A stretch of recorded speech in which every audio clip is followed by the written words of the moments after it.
கனத்துக்குரிய தேவ பிள்ளைகள் யாவருக்கும் அன்பின் ஆண்டவர் இயேசு கிறிஸ்துவின் நாமத்தினாலே வாழ்த்துக்கள். தினம் ஒரு தூது மொழியாக உங்களை சந்திப்பதில் சந்தோஷப்படுகிறேன். இந்த நாளிலே 2 கொரிந்தியர் 5வது அதிகாரம் 17வது வசனம் இப்படி இருக்க, ஒருவன் கிறிஸ்துவுக்குள் இருந்தால் புது சிருஷ்டியாய் இருக்கிறான், பழையவைகள் ஒளிந்து போயின, எல்லாம் புதிதாயின என்று பவுல் சொல்லுகிறார். அன்பானவர்களே, நாம் எல்லாருமே ஆண்டவராகிய இயேசு கிறிஸ்துவை என்றைக்கு ஏற்றுக்கொண்டோமோ அன்றைக்கே நாம் முழுவதுமாக கிறிஸ்துவுக்குள் மறுபடியும் பிறந்தவர்களாக நாம் மாறிவிட்டோம். புதிய படைப்பு. ஆகவே புதிய படைப்பு என்று சொல்லும்போதே பழையவைகள் எல்லாமே களையப்பட்டு விட்டன என்றுதான் அர்த்தம்.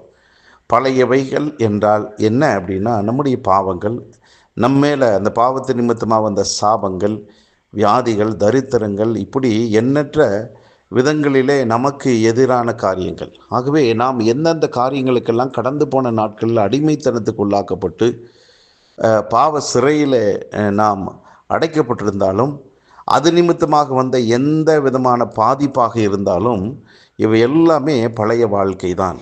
எப்பொழுது இயேசு கிறிஸ்துவுக்குள்ளாக வந்தோமோ அன்றைக்கு இயேசு கிறிஸ்துவின் இரத்தம் என்ன ஆயிற்று, முற்றிலுமாக நம்மை கழுவினது நிமித்தமாக புதிய படைப்புக்குள்ளே நாம் வந்து விட்டோம். ஆகவே அந்த பழைய விஷயத்துக்கும் புதிய விஷயத்துக்கும் எந்த விதமான தொடர்பு கிடையவே கிடையாது. ஆகவே இதை கேட்டுக்கொண்டிருக்கிற நீங்கள் கிறிஸ்துவுக்குள் இருக்கும் பட்சத்தில் உங்கள் வாழ்விலே எல்லாமே இனி புதிதாக ஆகிவிட்டது, பழையவைகள் எல்லாம் ஒளிந்து போய்விட்டது. ஆகவே பழைய காரியங்களை குறித்தான கவலை, அது நிமித்தமாக வரக்கூடிய சந்தேகங்கள், பயங்கள் அவசியமற்றது. நான் கிறிஸ்துவுக்குள் இருக்கிறேன், ஆகவே கிறிஸ்துவுக்குள்ளான அந்த வாழ்வினுடைய வெற்றியை அனுபவிக்க, ஆசீர்வாதங்களை சுதந்திரிக்க, நன்மைகளை நான் அனுபவிக்க, அதே போல் நான் பெற்றதான நன்மைகளை மற்றவங்களுக்கு அறிவிக்கவே நான் மறுபடியும் பிறந்திருக்கிறேன்.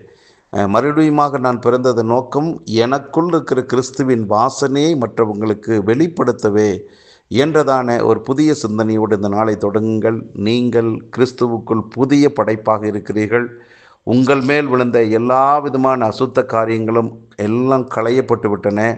நீங்கள் மறுபடியும் பிறந்த புதிய குழந்தை, நீங்கள் ஆசீர்வதிக்கப்பட்டவர்கள், மறவாதீர்கள். ஜெபிக்கலாம். நல்ல தகப்பனே, இந்த நல்ல வேலைக்காக நன்றி. கிறிஸ்து இயேசுவின் மூலமாக மறுபடியுமாக பிறந்த எங்களை ஆண்டவரே நீர் புதிய படைப்பாக வைத்து புதிய நன்மைகளை, புதிய ஆசீர்வாதங்களை ஆண்டவரே எங்களுக்கு கொடுத்து வெற்றியின் வாழ்வுக்குள்ளாக நடத்தி கொண்டு வருகிறேன். நன்றி. இதை கேட்டுக்கொண்டிருக்க எங்கள் எல்லாருடைய வாழ்விலும் அந்த புதிய படைப்பின் வெளிப்பாடு கிடைக்கட்டும்.